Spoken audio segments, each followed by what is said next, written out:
वो हिंदुओं में हीनता की भावना की बात कर रहे हैं। मैं नहीं समझ पा रही हूँ कि ये चीज कहाँ से आ रही है। अरे हिंदू हम भी हैं, बड़े अच्छे खासे पूजा पाठ करने वाले, धर्म भक्ति वाले हिंदू हैं।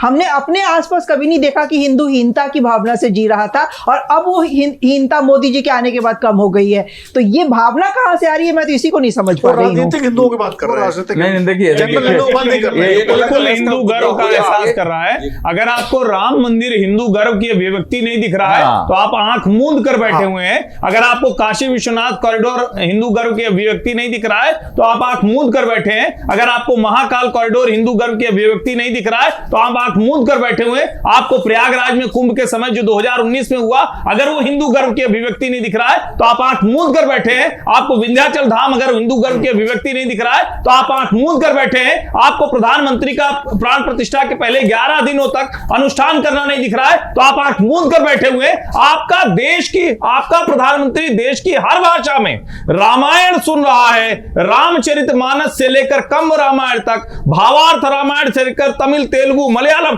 देश को एक करने की कोशिश कर रहा है। काशी तमिल संगमम कर रहा है, उस पर भी आपको हिंदू गर्व नहीं दिख रहा है। तो आप फ्रॉड सेकुलर राजनीति को स्थापित करने की कोशिश कर रहे हैं। ये होने वाला नहीं है। चर्चा हिंदू धर्म पे हो रही है या नहीं, उस चर्चा से हम बाहर आ रहे हैं वापस। जवाब दिया जा सकता है, लेकिन विषयांतर सर आप एक बार दे दीजिए। हिंदू गर्व किस पे होगा? इसका मतलब विवेकानंद हिंदू नहीं थे, इसका मतलब तुलसीदास हिंदू नहीं थे, इसका मतलब जो है तमाम जो है वैदिक ऋषि हिंदू नहीं थे। ये क्या मतलब चर्चा हम कर रहे हैं सरकार पर, हमें उस पर करनी चाहिए। कारणों से ही निकल कर आया। शांतनु जी, तुलसीदास को भी कौन लोग लेके चल रहे हैं, किन्होंने छोड़ दिया, वो भी देखा जाना चाहिए। वो फिर अलग बहस का विषय है। आपने किताब लिखी थी 101 कारण, मैं आपके पास वेदांती जो हिंदू नहीं है फिर नहीं, लेकिन राम मंदिर का बनना तो हिंदू गर्व की अभिव्यक्ति है सर। इसमें तो भ्रम नहीं होना चाहिए। राम मंदिर का बनना वो राजनीति भी है और हिंदू गर्व की अभिव्यक्ति भी है। सवाल ये है, अब हिंदू तो हिंदू को एक मिला रहे हैं। हिंदू तो अलग है, हिंदू अलग है। ये एक थोड़ी गहरी चर्चा और इस पे होना चाहिए। उस पर अलग हम चर्चा कर लेंगे। जरूर हमारे दर्शकों से करते हैं, इसको ऐसा दिखाएं। नहीं, लेकिन विवेकानंद और तुलसीदास नहीं, सत्ता से अभी तक विवेकानंद और तुलसीदास की वाणी या शब्द कब इस देश में सामने आए हैं? वो सेकुलर थे, मैं मानता हूं। नहीं आए सर, हमने तो नहीं सुना कि इस देश का प्रधानमंत्री खड़ा होके और कह रहा है कि तुलसी नहीं। एक बार बताइए, मनमोहन सिंह 10 साल रहे। नहीं, मैं पूछ रहा हूं, मनमोहन सिंह 10 साल प्रधानमंत्री रहे, मुझे एक बार बता दीजिए कि इस प्रकार से आई हो।